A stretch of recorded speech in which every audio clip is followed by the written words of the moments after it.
Hello, my name is Lynn Stutzman. I'm a member of the MRC Medical Reserve Corps. This short video is something that we're putting out so that all of the members of the Medical Reserve Corps have a good idea of what we'll be giving them as far as PPE and some of the resources that you'll have available as you go out to the various sites. The first thing that you'll have in your little kit that we give you is our face shields and medical surgical masks. These are disposable. They have the face shields integrated into the mask itself. One of the things that you know about this, once again, per the governor's recommendations and the national CDC recommendations, is anytime you're within 6 foot of anybody, within 6 feet, that's within the range of where somebody can cough or sneeze and get the germs onto you. So anytime that we realize that we're going to be within 6 feet of somebody, this is definitely one of the things that we want to have on us. Additionally, in your kit, if for some reason we run out of these and you just have normal surgical masks without the eye protection on them, we do have disposable safety glasses. And once again, these are available to you, and they do have an extra set of lenses if something were to happen to these or we want to get rid of them. Also in your kit, we have nitrile gloves. Once again, nitrile gloves are not latex, so if you have a latex allergy, you don't need to worry about it. Additionally, they are non-powder gloves, so once again, if you have that allergy, there's no issues with it. So make sure that you have appropriate number of gloves. Next is our MRC identification card. Anytime you go out on a site doing anything for the Medical Reserve Corps, for the MRC, you need to make sure that you have your ID. We do not want people thinking that we're out there scamming them for any reason, so we want to be very visible about what we're doing. So we have our MRC card with us at all times. Additionally, you'll get a small little zippered pouch. There's a few things in the zippered pouch that will also help us out. Once again, we have our N95 certified dust mask. This is a last resort. If we run out of everything else, we will put this on. If we are forced to go into a situation where we need a little bit more protection than our masks will give us, then we would use our N95. Once again, this is a last resort. We just have this in case of an emergency. Additionally, there are a few other sets of gloves in here. Just once again, normal disposable gloves. We have a few sets of decontamination pads, alcohol pads that we can use to decon whether it's our hands, ourselves, our equipment, whatever need arises. We do have 4 of those available to us. We also have a small container of hand sanitizer. Once again, hand sanitizer is very important.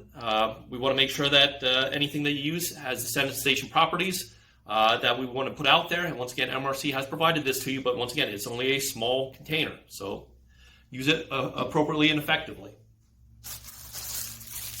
Additionally, once again, as we say about the visibility, we want to make sure that we wear a high visibility vest. Once again, so people can see us, they can recognize that we're there to help. We're not there to harm anybody or scam anybody. The more visible you are, the more people will be at ease.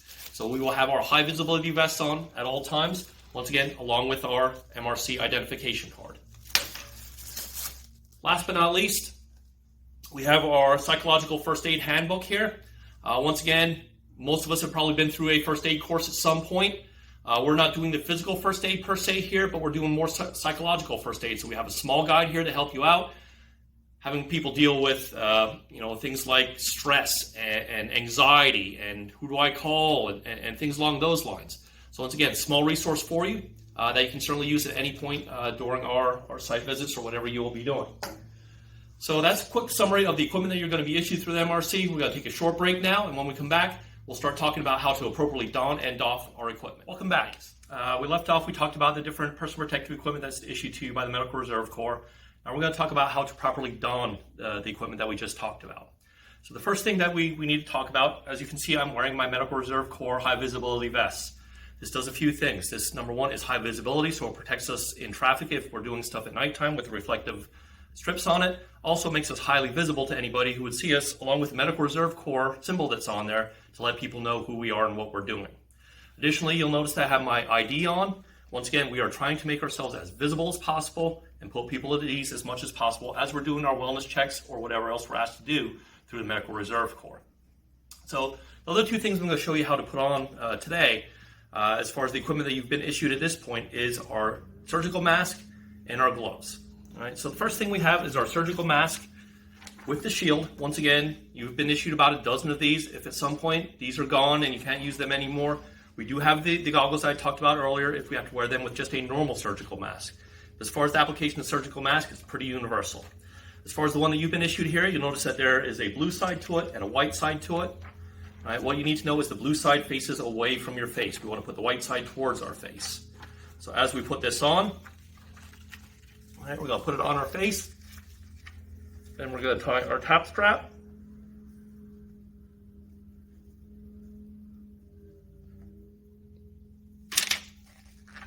Adjust it down and tie our bottom strap. Once again, just use a simple knot because at some point you're going to have to decontaminate yourself by taking these things off as appropriate. Now once again, you might get a little bit of fogging, but over time it should abate itself as it becomes more accustomed to your body temperature and surrounding temperatures. Next thing we're going to put on is our nitrile gloves. All right, once again, pretty self-explanatory. All right, face your fingers down with the thumb pointing towards the ceiling and just put them on nice and snug. All right, once again, the gloves that you have on, they want to fit you as appropriate as possible. Problem is, a lot of people have different hand sizes, and there's not a whole lot of different sizes as far as what we've been allocated. All right, I have very large hands, and they fit me fairly well. All right, so once again, this is what you will be wearing as you go out to do health checks or anything else that the MRC is asking you to do as we approach our clients. All right. Next thing we're going to do in a minute is I'm going to run you through the doffing procedure. All right, the last section we're going to talk about is how to properly doff your personal protective equipment that we had. So we're going to do a simulated wellness visit here real quickly, show you what we do after we leave the residence. Hi, my name is Lynn Stutzman. I'm with the Medical Reserve Corps. I'm here to do a wellness check on you. All right, once we complete our wellness check, we're going to go through the appropriate steps of our decom procedure. So the first thing that we're always going to do in any decom procedure, because we're wearing the gloves and that's probably the most contaminated part of our body, we want to take that off first. So the way we take our gloves off, and I typically start with my left hand, you point your hand down with your thumb pointing towards the ceiling, you pinch the glove between your thumb and forefinger, you slowly roll it off inside out. Do not snap it like they do on the medical TV shows. That's inappropriate because that'll spread contamination. We ball it up in our hand, in our gloved hand. We take our ungloved hand, reach beneath the glove, and once again, turn it inside out and make a nice little container of the stuff. Unless we've been physically contaminated with something that we've touched any bodily fluids directly, we can throw this stuff away in regular garbage. Always make sure that you have a medical receptacle, not a medical receptacle, a trash receptacle with you to put the stuff into. Next thing we're going to take off is going to be our face protection. In this case, our goggles and our mask are integrated in one thing. So the way we do this, once again, is we bend over slightly. We take off the bottom first. So find your tie in the back. Right, undo the bottom one. Find your tie on the top. Undo the top one. And get rid of it in the appropriate trash receptacle. Once again, unless we've been impacted by anything specifically, bodily fluids that will get on that stuff, we can throw it away in the regular garbage.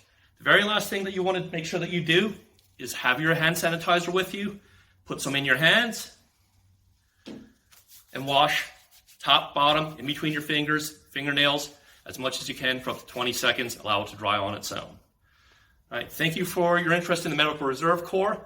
Hopefully this video helps you out in how to appropriately deal with any donning or doffing issues that you might have doing this work. Thank you once again. Have a great day.